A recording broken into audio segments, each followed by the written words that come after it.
بسم الله الرحمن الرحيم. إذا وقعت الواقعة ليس لوقعتها كاذبة خافضة رافعة. إذا رجت الأرض رجا وبست الجبال بسا فكانت هباء منبثا وكنتم أزواجا ثلاثة فأصحاب الميمنة ما أصحاب الميمنة وأصحاب المشأمة ما أصحاب المشأمة والسابقون السابقون أولئك المقربون في جنات النعيم. ثلة من الأولين وقليل من الآخرين على سرر موضونة متكئين عليها متقابلين يطوف عليهم ولدان مخلدون بأكواب وأباريق وكأس من معين لا يصدعون عنها ولا ينزفون وفاكهة مما يتخيرون ولحم طير مما يشتهون وحور عين كأمثال اللؤلؤ المكنون جزاء بما كانوا يعملون. لا يسمعون فيها لغوا ولا تأثيما إلا قيلا سلاما سلاما.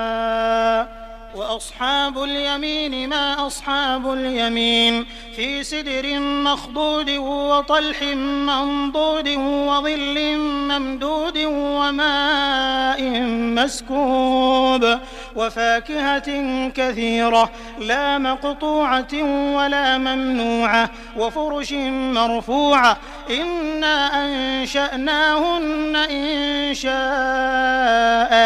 فجعلناهن أبكارا عربا أترابا لأصحاب اليمين. ثلة من الأولين وثلة من الآخرين.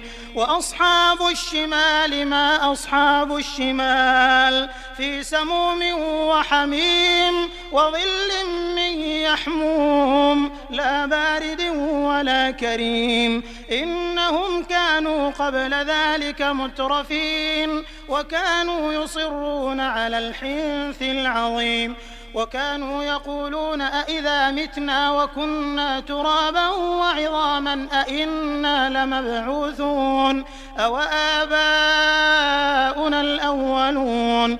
قل إن الأولين والآخرين لمجموعون إلى ميقات يوم معلوم ثم إنكم أيها الضالون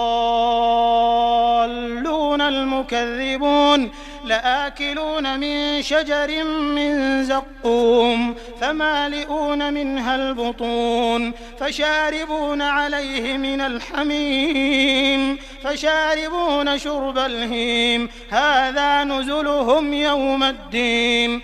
نحن خلقناكم فلولا تصدقون. أفرأيتم ما تمنون أأنتم تخلقونه أم نحن الخالقون. نحن قدرنا بينكم الموت وما نحن بمسبوقين على أن نبدل أمثالكم وننشئكم فيما لا تعلمون. ولقد علمتم النشأة الأولى فلولا تذكرون. أفرأيتم ما تحرثون أأنتم تزرعونه أم نحن الزارعون. لو نشاء لجعلناه حطاما فظلتم تفكهون إنا لمغرمون بل نحن محرومون. أفرأيتم الماء الذي تشربون أأنتم أنزلتموه من المزن أم نحن المنزلون. لو نشاء جعلناه أجاجا فلولا تشكرون. أفرأيتم النار التي تورون أأنتم أنشأتم شجرتها أم نحن المنشئون نحن جعلناها تذكرة ومتاعا للمقوين فسبح باسم ربك العظيم فلا أقسم بمواقع النجوم وإنه لقسم لو تعلمون عظيم إنه لقرآن كريم في كتاب مكنون لا يمسه إلا المطهرون تنزيل من رب العالمين أفبهذا الحديث أنتم مدهنون وتجعلون رزقكم أنكم تكذبون فلولا إذا بلغت الحلقوم وأنتم حينئذ تنظرون ونحن أقرب إليه منكم ولكن لا تبصرون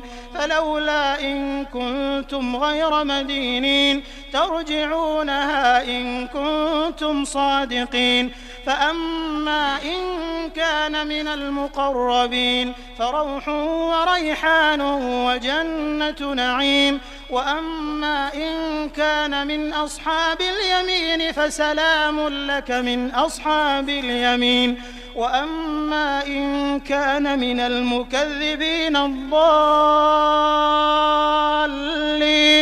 فنزل من حميم وتصلية جحيم إن هذا لهو حق اليقين فسبح باسم ربك العظيم.